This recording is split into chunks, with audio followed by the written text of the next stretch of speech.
What is the difference between Cat6 and fiber optic cable? Cat6 have only distance of 100 meters long, and fiber is unlimited up to kilometer.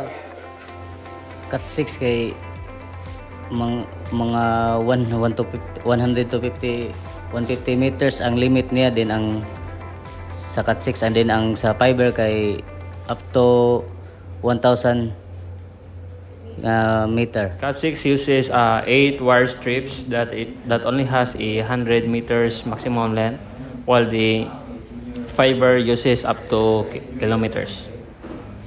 So there are many differences between Cat6 cable and fiber optic cable.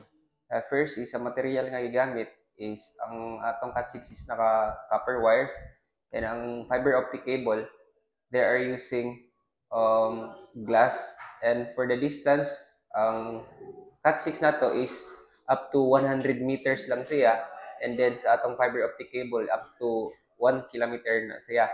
And for the latency, mas higher latency ang ato ang Cat6 and mas lower latency ang ato ang fiber optic cable.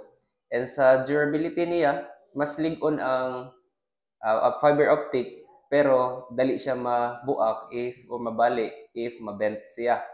And sa ato ang Cat6 naman is mugabok siya o maabtan og pila ka years. And then for the cost, mas barato ang Cat6 than compared to fiber optic cable. Fiber cable is kanang faster than Cat6.